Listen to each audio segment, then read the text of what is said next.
Well, this is quite a conundrum, isn't it? Because if you're sitting there thinking to yourself, well, yeah, this is not fair. This is not fair to those workers that were hired first.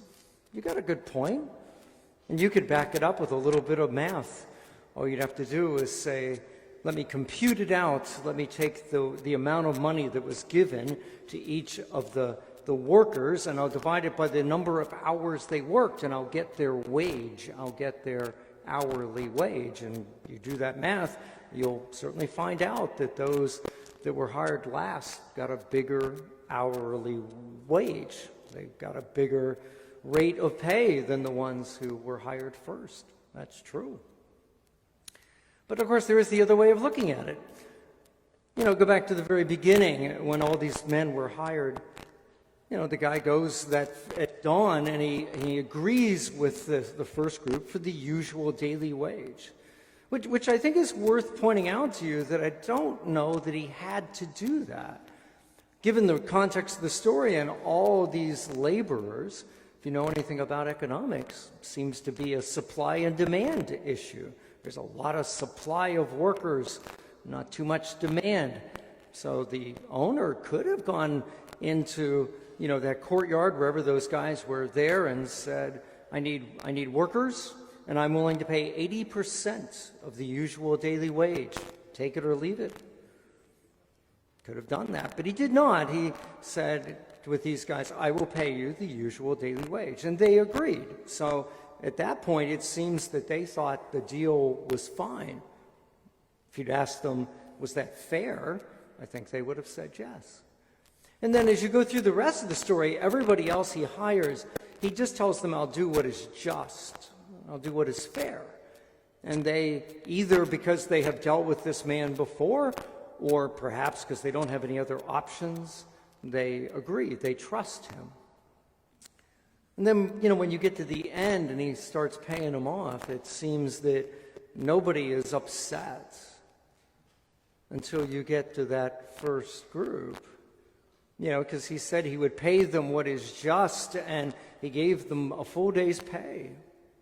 Seemed fair, I guess. Maybe certainly more than fair. But the first guy, the first group, you know, they grumble. They do this little calculation. We worked longer and harder for the same amount of money as these. That's not fair. So, you know, sort of like, where does that leave you? You know, which is it? I think there are possibly three lessons out of this. They're all a little different. Perhaps one will be helpful to you on this Sunday morning. The first is just to notice that this is a really interesting story in the sense that you really can look at it in two different ways, and two different people could effectively discuss that story from two different angles. I just think it's just a good reminder to us, especially in a political season, that there are more than one way to look at issues. And so if you are one of those people that you're constantly only being subjected, if you will, if you're only tuning into one news station and you're getting a steady dose of only one way of looking at things, that maybe there's a lesson in here that you and I would do well to change the station. Not that we're going to agree necessarily, but we would do well to listen to the other side of this.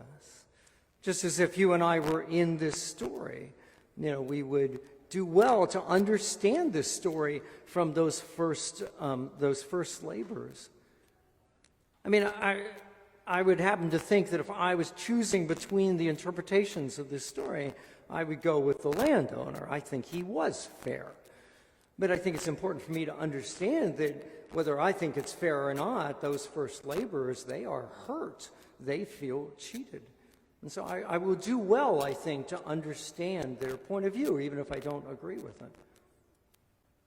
Second, I think it's worth noting when this all gets complicated. At the end of the story, if the landowner had paid the laborers in the order in which he had hired them, none of the conundrum exists.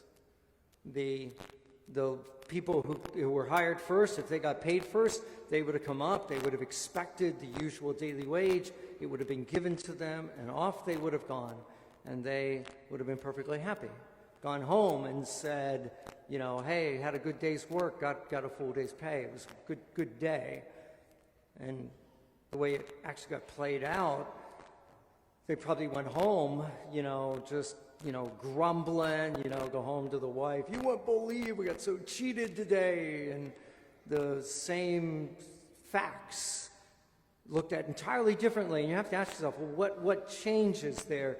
And I think it's the fact that the people hired first got to compare what happened to them with people who got hired at a different time of the day.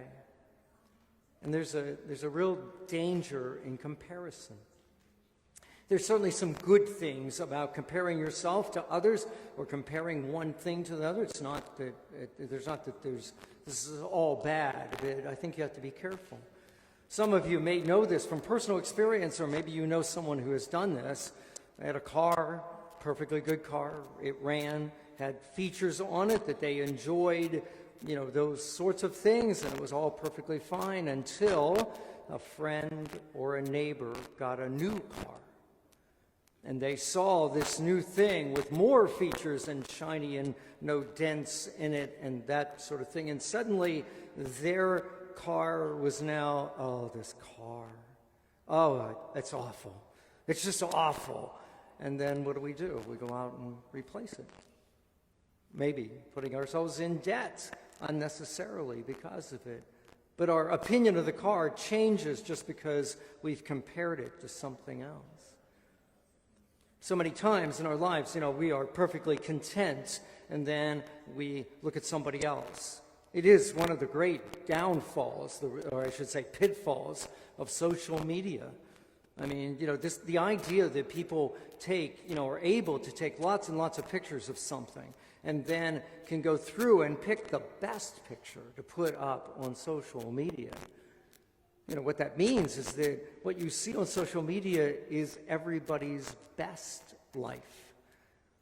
You know, it's just these perfect lives. Everybody, they just, even you know, your friends, they just, everything is happy and everything is fine and wonderful. And you look at that and you say, my life is not like that. Your Facebook page might be like that, but your life isn't like that. And the comparison, you know, the whole health industry, exercise industry, they make billions of dollars by getting you and I subtly to compare ourselves to somebody else who is fitter and looks better or whatever. I think that there's a great lesson in this story about that. We need to be careful about comparison.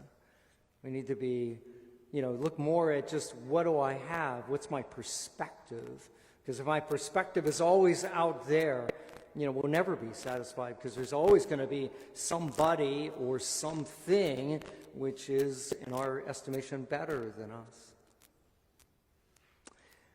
Third possibility, I have to tell you, is not, I don't have this worked out. It sort of came to me in a time of reflection just a couple days ago. What a really good strategy when you're looking at parables is to look at the parable from different points of view, from the characters' points of view. And I started looking at this parable not from the point of view of the workers who got hired first, but from the workers who got hired last. I was just wondering what it was they would do. Yeah, I suspect, I hope anyway, that they'd be grateful, that they would realize they got a really good deal. In that day and age, it was, you know, we know the expression paycheck to paycheck, living paycheck to paycheck. In that day and age, many of the workers, these day workers, they literally would have lived day to day. That's why they got paid every day. That was common in those days. As a matter of fact, in Jewish law, you are forbidden to withhold the wages of your workers for even a day. You have to pay them every day. And so, you know, the fact that they're on such, you know, tight budget, if you will, you know, they must have been incredibly grateful that as the day went on and they were not getting hired, they finally got a job at the very last minute, and they figure, well, I get paid for an hour, I guess it's something. And to get paid for the whole day must have been this amazing moment for them. But I wonder what they think their responsibility is, or what should they do about the workers that were hired first. In other words, you can look at it this way. I mean, these people, they got a break. They were privileged. Maybe you think of it that way. So do they have do they owe anything to these others who worked all day, got the same pay? Is in some way, do they need to empathize with those people? Or do they just go around going like, no, that's just the way the cookie crumbles. I got lucky today. I guess you did not. Oh, well, and just go on your way. I've been trying to figure that out. Like, what would be the right thing to do? Because I'm thinking the next day, when all the workers come back together in the morning to be there, to be hired again for other jobs, the story would have to come out, that what had happened. And so if these guys who got paid for the full day for an hour had already left, they would have known the next day. And I just wonder what's the right thing to do. And as I've been trying to think that out, I've been trying to apply that to this whole big discussion we've been having about racial prejudice and sort of what that means. Because I've been thinking about my own sense of privilege. I could tell you an interesting story about my life. I mean, in the sense that I started out very poor and sort of made a lot of really good decisions, worked hard. I can tell you that story, to the point of where I am now, even before I went to seminary. And I could do that, but as I look back on that story, I realize, as now I've been reflecting on this, there are a lot of places along the way where, I made good choices, but I had choices to make. I got a chance to make choices that people that I knew along the way never had a chance to make those choices. I got a break, in essence, subtle breaks, and admittedly I took advantage of them, I guess. So maybe some of that's on me, but I don't know. I'm trying to figure out, though, do I have a responsibility to people who don't get those chances? Do the workers who worked 1 hour and got paid the same as the workers who worked all day, do they owe them anything, even just to sit and listen to them? In other words, they want to grumble to somebody. Is the person they should grumble to the people who got the benefit of the generosity of the worker, of the landowner, rather? I don't know the answer to that. Like I said, I'm still working my way through that. But I offer it because this is the glories of these stories of Jesus. There's so much in them. And so whether you just look at this and say, oh, yeah, that's a good point. I really need to be more aware of just being, looking at things from one angle. I need to be willing to listen to other people who look at things differently. That's a terrific thing to walk away with. If you're caught up in comparison, if jealousy, envy is something you struggle with, this parable might remind you that, well, yeah, the comparison thing, that's kind of the root of it. And maybe I just need to focus more on what I have. Do a prayer of just thanksgiving, prayer of thanking God for the things I have, as opposed to constantly asking for the things I do not have. That's a great application of that. And if you're willing to maybe go a little deeper, want to see if you can get the Bible to match up with your daily paper, help you wrestle with a very difficult issue that I don't suspect many people, if anybody, knows really the best way to proceed, well, then maybe you put yourself in the position of these last workers and say, if I was one of those guys, what would I do? How would I handle it? Maybe the answer to that question would help us handle the daily news.